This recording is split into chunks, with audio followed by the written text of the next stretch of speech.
icivugo twahaye uyu munsi mukuru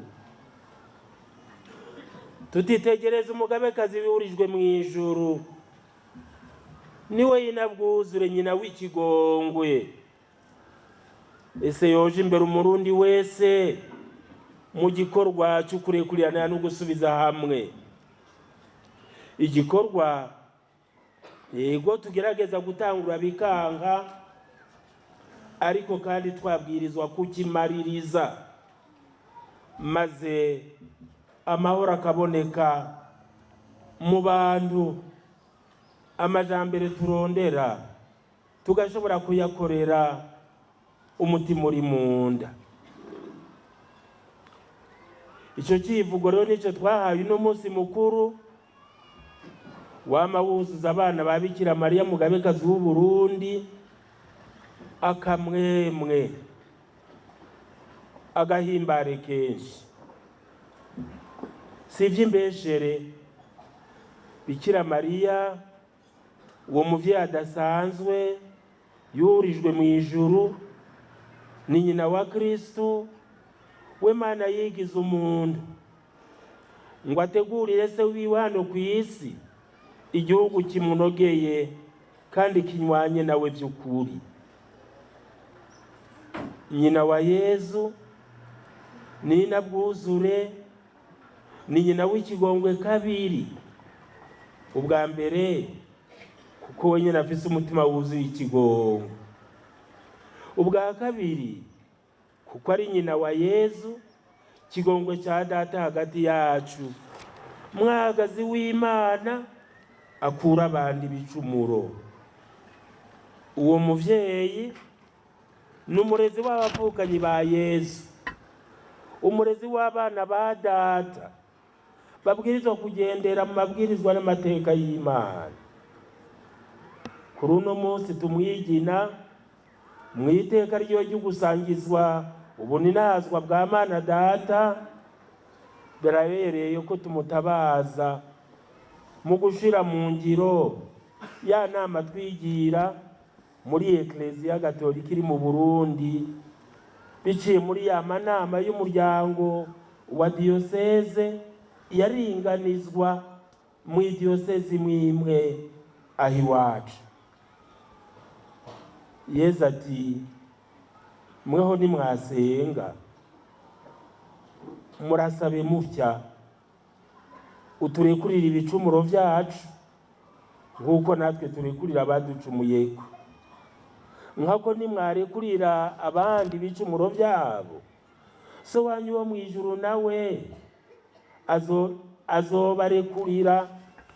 Ariko nimutarekurira abandi, na so wanyu ntazobarekurira ibicumuro byanyu.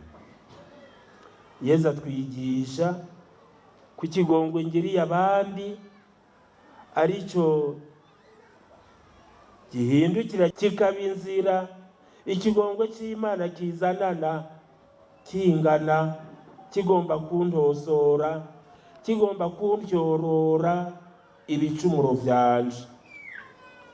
Ya nama twigira yo kurekurirana no gusubiza hamwe izoranguka cyane ipfire mu rutendeko, bifatiye ku mwete umwe wese afise mu kurekurira abandi.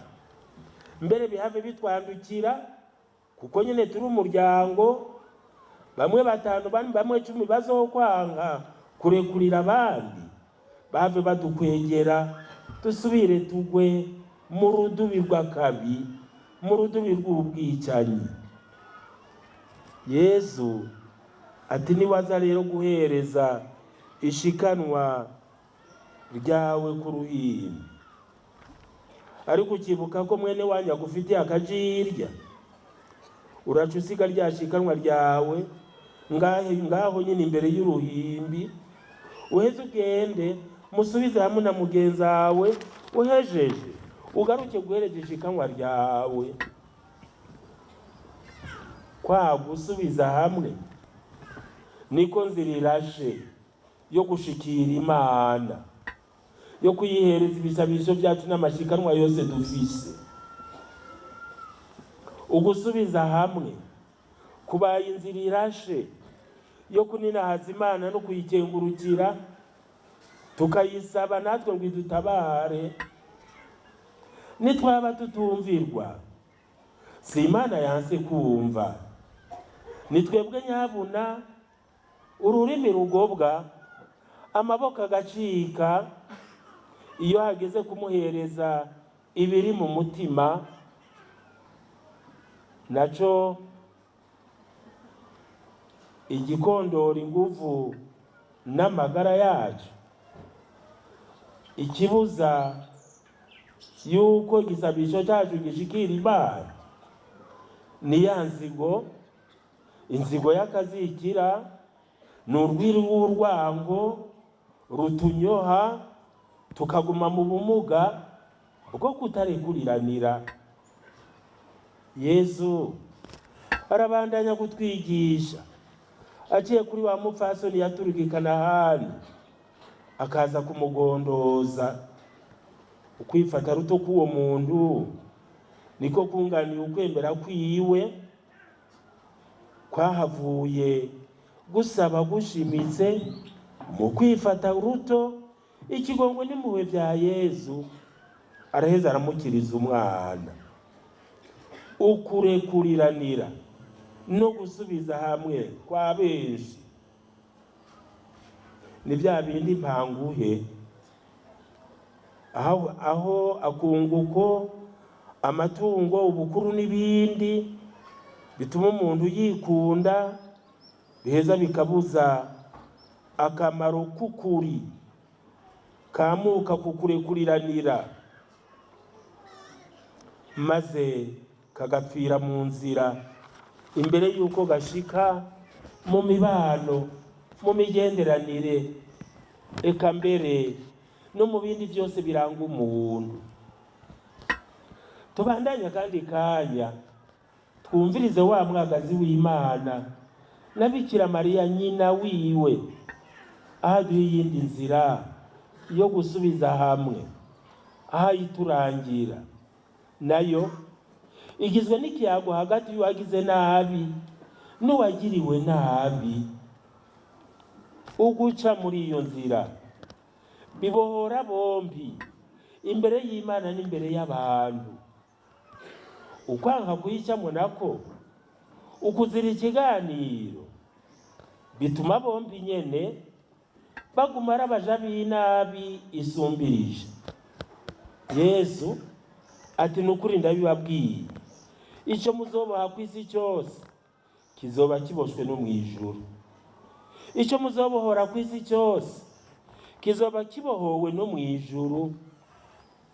Tereza agatima bavukanyi kuri mwebwe ubwanyu, murabigene twebwe tuguma turi imbohe y'inzigo, imbohe z'urwango, Uburundi bukaguma mu ruhagarara, mu bwoba, mu myikeko ibuza abantu buragamo, nabwo bukatubuza iterambere kuko rishaka umuntu atekanye kandi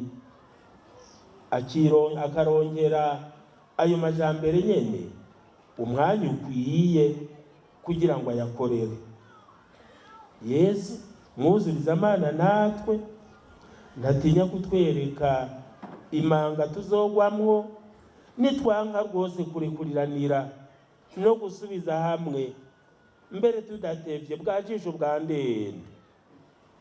Nimwibuke namwe wa musukuru burakigongwe ingene yabaye, nyamusuku w'umubisha, kandi yitwa umubisha kuko yari yanse kugirira ikigongwe mugenzi we, yari amufitiye akadeni gatoyi, araheza aca amugirira urukundo kuri abo. Uwo musuku umukama tubwira ko ari umusuku w'umubisha, shebuja yaciye amukubita, araremba, amurekurira ko abamukambya umwanya atari bwishyura umwenda wiwe. Yesu arangiza uwo mugana atubwira ati uko niko na data ahangamye mu ijuru azobagirira umwe wese natarekurira mwene wabo bimwe bivuye ku mutima.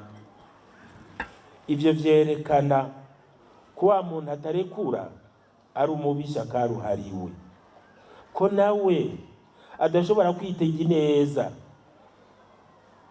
yabivuye ku Mana, yabivuye ku bandi bantu, kuko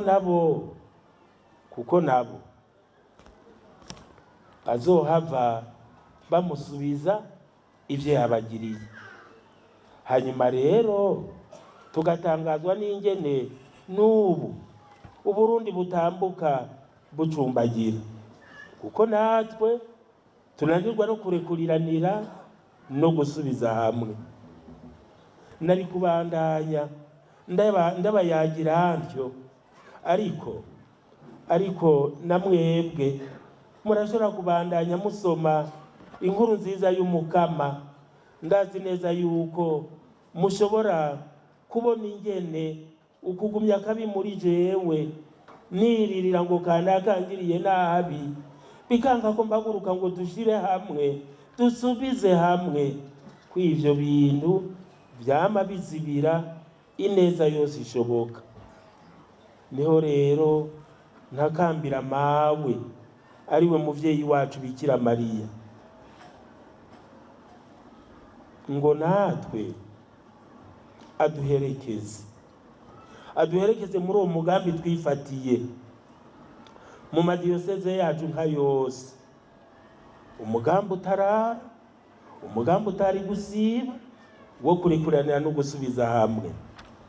Nadusabire twebwe bononye, adufashe kugamburukira umwana wiwe wa mwagazi akura ibicumuro by'abantu, tuze turangure icyo cyose azotubwiriza nka wa munsi w'ikana. Imana rero iduhezagire kandi itwereke inzira irashe kugira ngo dushobore gushikira kucyo twayemereye. Ku izina rya Data n'irya Mwana n'irya Mutima Mweranda, amen.